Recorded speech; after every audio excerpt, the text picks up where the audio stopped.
Saudações a todos. Então essa aqui vai ser uma aula narrada sobre os sistemas éticos clássicos. A gente vai introduzir então essa temática dentro da disciplina que eu falei com vocês. E o nosso primeiro estudo vai ser quanto ao chamado modelo eudaimonista. Há uma primeira questão aqui terminológica que ela deve ser trazida no primeiro momento, que é a chamada eudaimonia. Vou até colocar um vídeo complementar depois sobre o tema, que é bem interessante como que a categoria foi traduzida no português comumente como felicidade.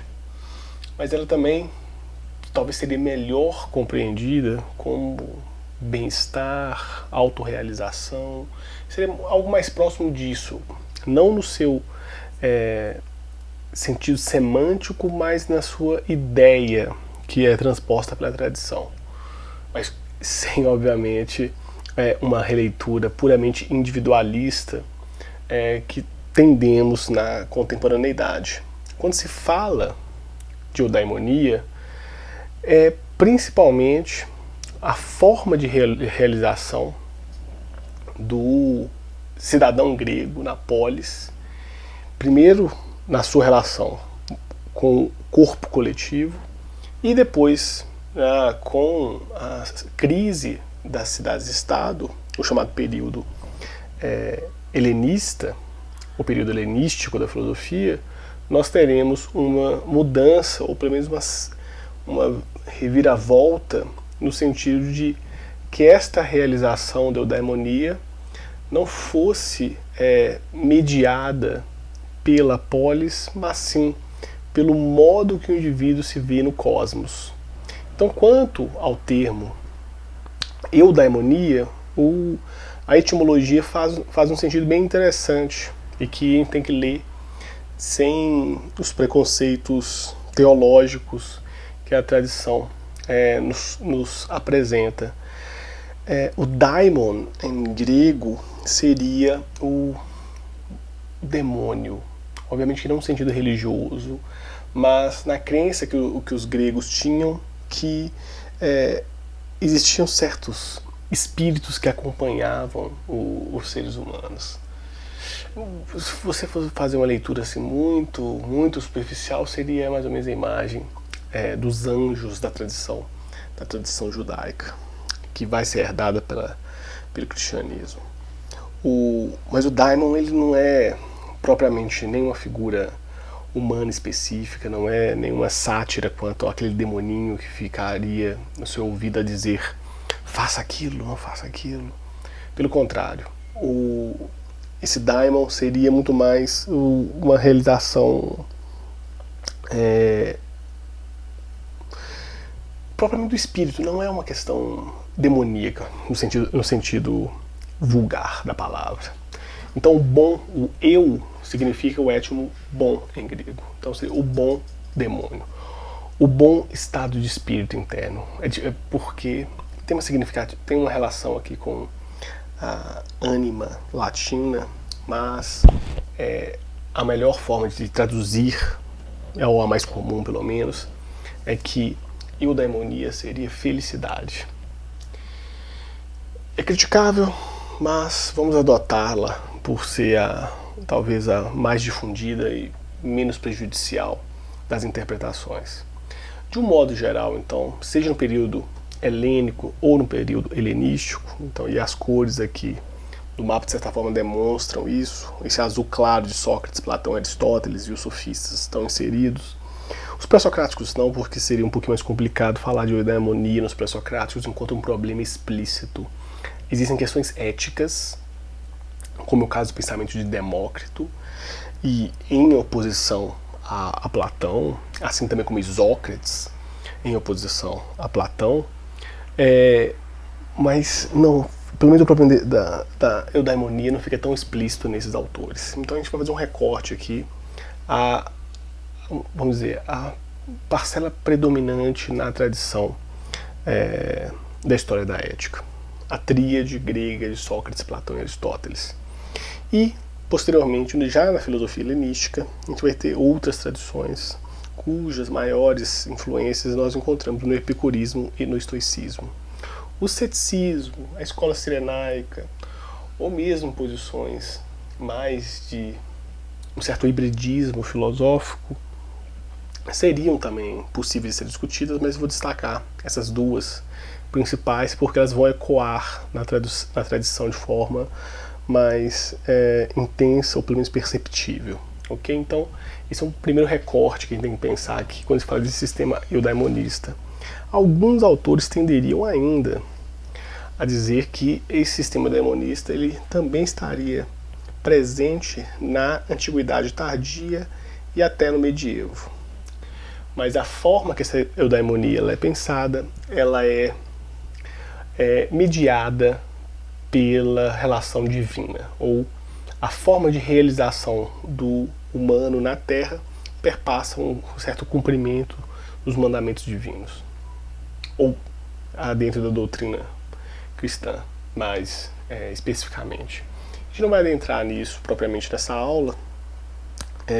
Vou fazer uma aula mais tópica sobre o pensamento ético cristão contemporâneo e como que se relaciona, por exemplo, com uma leitura diferente da própria economia, por exemplo.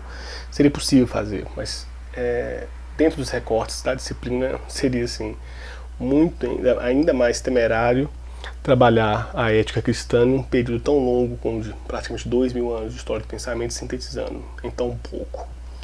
Enfim, essa é só uma questão de recorte e até mesmo porque a gente não vai trabalhar de forma sistemática. Eu vou pontuar alguns elementos principais quanto à eudaimonia dos antigos gregos e como isso, de certa forma, se volta hoje muitas vezes com uma certa filosofia de vida para alguns leitores contemporâneos, do que propriamente um modelo sistêmico, pensando assim, para uma ação em âmbito coletivo. Ok? Então, feita essa digressão, no primeiro momento ele vai trabalhar essa tríade grega, de Sócrates, Platão e Aristóteles, e em outro vídeo menor sobre o epicurismo e o estoicismo. Perfeito? Muitos vão atribuir a Sócrates o verdadeiro nascimento da ética, colocando como um autor que seria um marco central para se pensar a ética enquanto um problema explícito da tradição ocidental. O que faz, de certa forma, sentido quando pensamos na ética, nessa relação que Sócrates vai trazer do conhecimento do bem propiciar a uma ação ética. Eu vou ler a tradição grega aqui com uma série de categorias que não existiam, mas que fazem sentido para nós contemporâneos quando olhamos para o passado. Nesse sentido, obviamente, não tem como entender o Sócrates histórico ou o Sócrates platônico sem compreender, ou pelo menos se referir à tradição da sofística, que talvez seja uma das primeiras a trazer o problema da ética para a relação da política dentro da polis.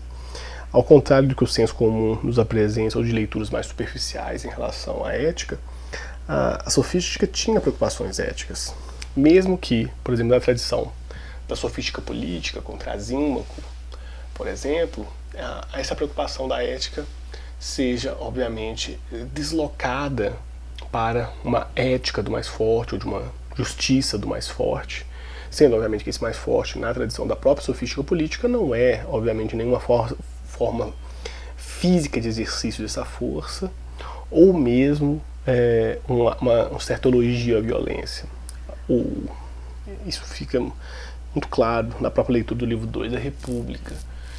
A Trasímaco, de certa forma, ele perde a cabeça na discussão do diálogo platônico em relação a Sócrates, mas ali deixa transparecer que o elemento agonístico da sofística é que vai propiciar dizer dessa vontade do mais forte daquele que conquista na praça pública o domínio a partir do argumento.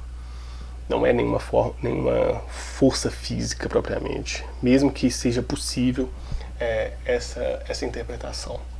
Mas, por outro lado, se vocês forem ler tradições como dos sofistas naturalistas, ou mesmo dos grandes mestres, Protágoras, por exemplo, ao colocar a ideia do homem medida, a famosa ideia que o homem medida de todas as coisas, daquilo que é pelo que é, daquilo que não é pelo que não é, no fundo, há um critério de utilidade para a polis. Isso é um pensamento que tem uma repercussão mesmo na ética contemporânea com releituras do utilitarismo. Uma certa distribuição de bens e um pensamento de consequencialista, de certa forma, que já nasce na Grécia Antiga.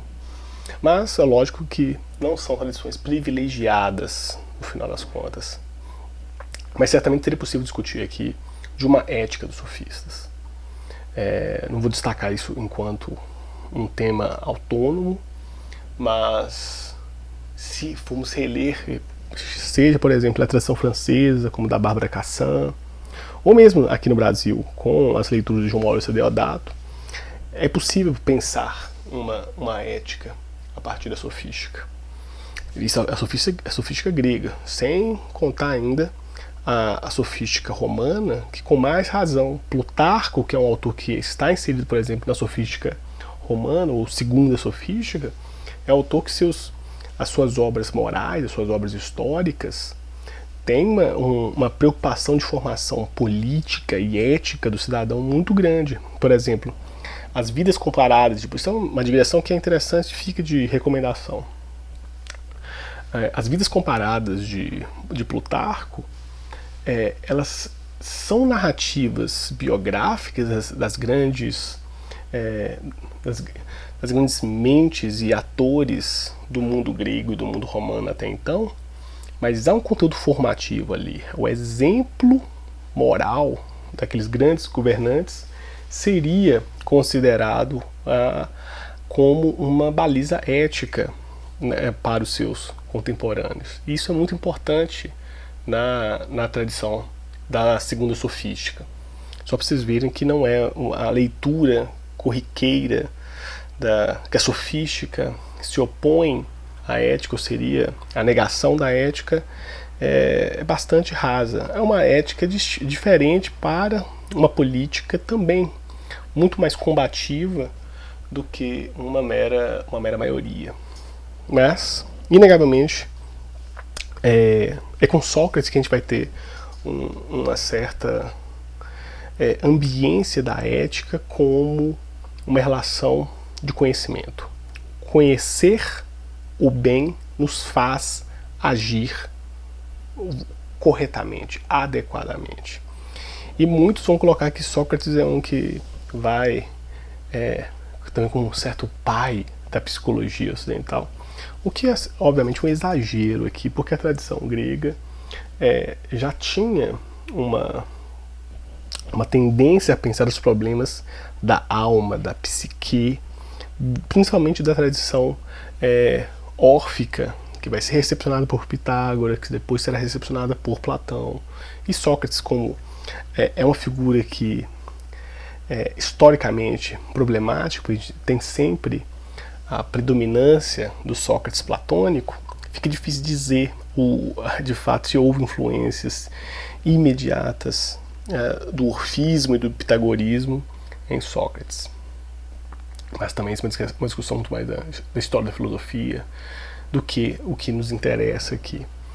Mas essa relação que Sócrates coloca que entre razão e ética, ou que o conhecimento da alma humana é o verdadeiro objeto da filosofia, traz isso de forma muito clara para se pensar uma ética enquanto a bondade enquanto um resultado do saber. Então, aquele que conhece o bem agirá de acordo com aquele bem. Esse é um certo otimismo que caracteriza essa tradição intelectualista ocidental, mas que é importante para poder pensar essa primeira grande posição da ética. E uma certa relação que para alguém ser feliz ele precisa ser bom, e para ser bom é preciso ser sábio.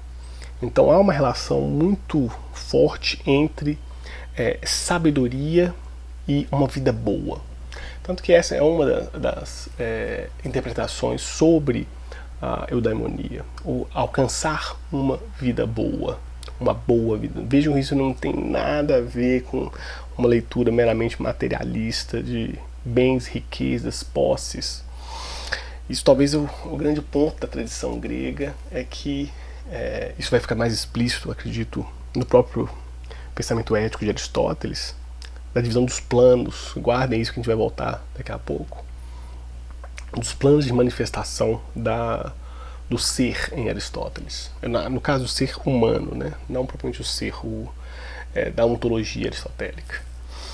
Mas esse é um ponto interessante que faz a gente pensar na tradição contemporânea uma distinção que não estava para os gregos, mas que faz algum sentido para os contemporâneos, entre conhecimento e sabedoria. O conhecimento para os gregos enquanto episteme, ele não é uma mera descrição dos objetos de conhecimento ou uma mera retenção de informação. O conhecimento para os antigos, ele está relacionado enquanto um saber necessariamente prático. Essa distinção entre vida teorética e vida prática, ela é muito mais radicalmente moderna, apesar de ter nascido na antiguidade, do que tipicamente grega, por exemplo. Não é uma coisa assim, uma cisão radical que existe para os gregos quando se fala de conhecimento. Não é conhecimento teorético puro. É uma relação com a praxis da vida ética, do ethos, da ambiência dentro da polis, acima de tudo. E Sócrates, nesse ponto, é um pensador da polis, assim como os sofistas eram, mas em seus diversos antagonismos. E, inegavelmente, isso abre as discussões para a questão da virtude. A virtude, ela é um hábito constante, alguns diriam até perene, da manifestação da vontade.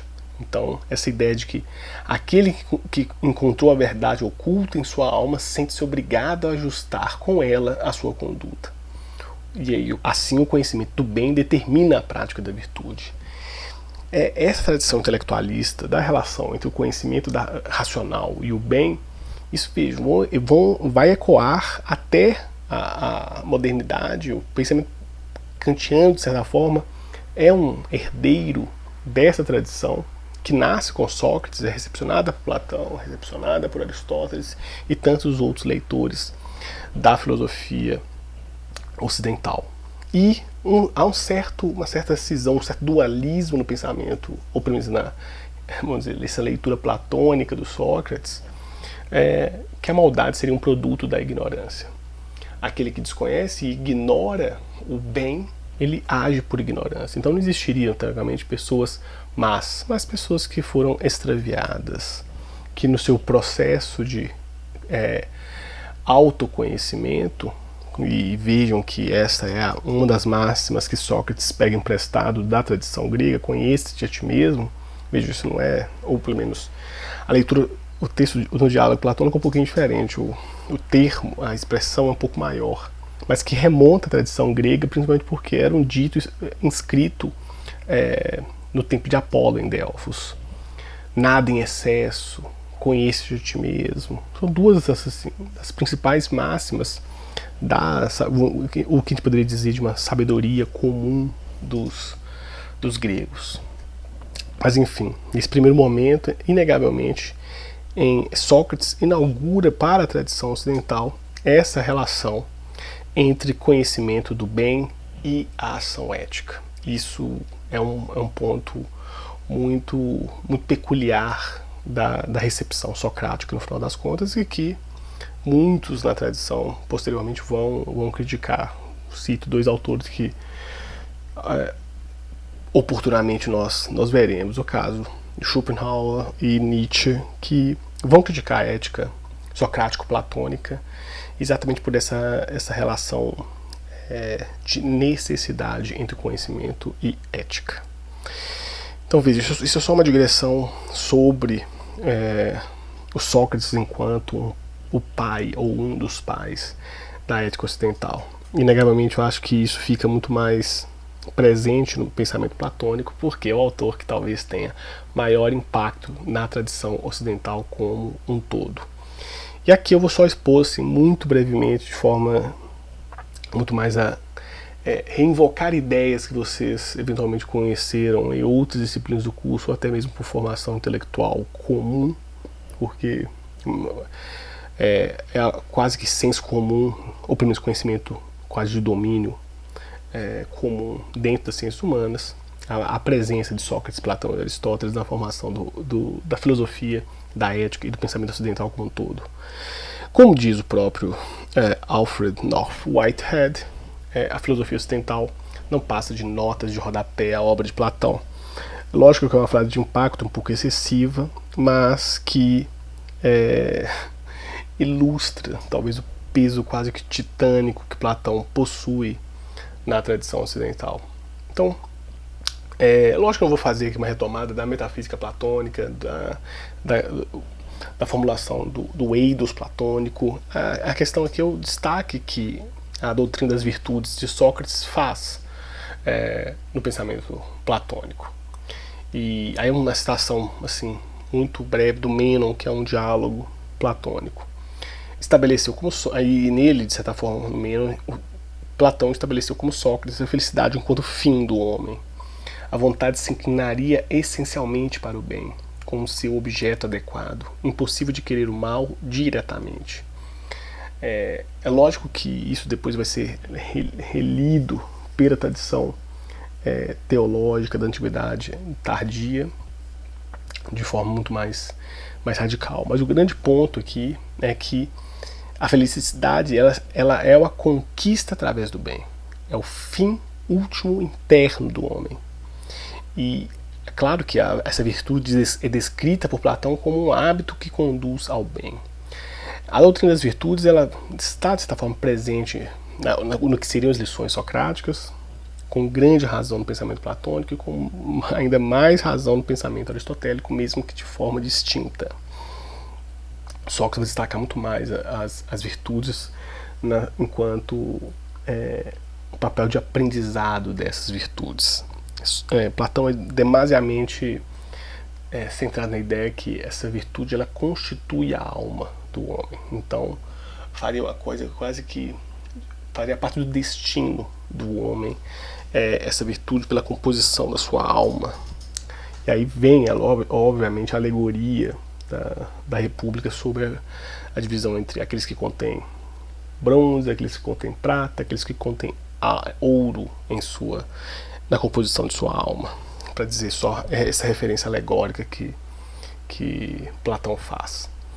Mas em Platão já se inicia uma relação muito interessante entre prazer e felicidade. Felicidade aqui no sentido de eudaimonia, não é uma felicidade enquanto uma mera realização momentânea de certos desejos. Isso é uma leitura bastante superficial, diga-se de passagem, da felicidade. Mas há uma relação em Platão dessa felicidade com a faculdade da inteligência e uma certa, ou pelo menos que a tradição platonista vai recepcionar, do que o prazer está relacionado aos sentidos. E esse prazer e o mundo dos sentidos, ou pelo menos a experiência sensível, nos afastaria da contemplação das ideias. Então, o modo que o sábio alcança a felicidade é diferente para, por exemplo, o guardião, que é diferente para o produtor. Então, em Platão há uma certa pré-determinação dos modos possíveis de existência. Quase que realmente não é a ideia de destino que vai ser pensado depois, no período helenístico, com forma muito mais intensa, mas claro que veja que a ideia de destino pertence às religiões antigas e a tradição grega rica nas divindades relacionadas ao destino, divindades que conheciam até mesmo o destino dos deuses, não só o destino dos homens. Mas na doutrina platônica o que importa é a discussão dessa centralidade das virtudes cardeais. E como essas virtudes cardeais, que fazem parte da constituição da alma humana, está também atrelada à polis. Então, a polis só é justa quando há um equilíbrio dessas virtudes. Do mesmo modo que o indivíduo só é feliz se realiza plenamente a sua virtude.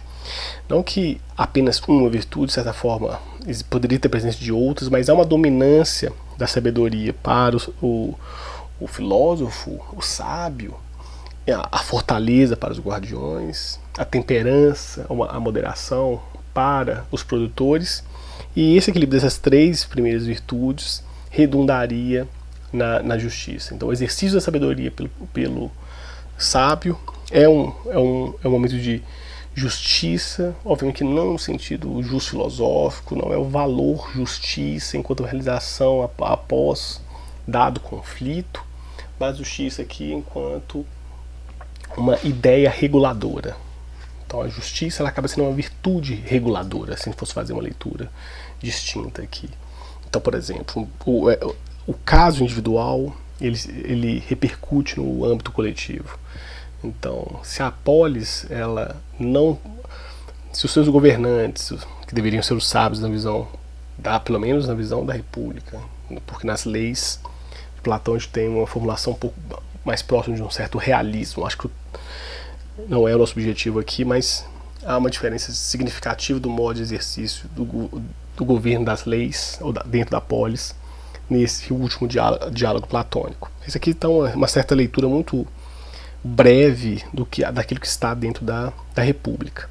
Então, se a polis possui o sábio e que exercita sua virtude dentro da polis, se os guardiões exercitam a sua virtude da fortaleza dentro da polis, se os produtores, os comerciantes, aqueles que operam a técnica dentro da polis atuam com temperança, moderação, aquela polis possivelmente, ou no caso assim, dado esse conhecimento, a polis será uma polis justa, porque há um equilíbrio, uma proporção entre as virtudes dos indivíduos e a virtude da polis, alcançando essa importante justiça.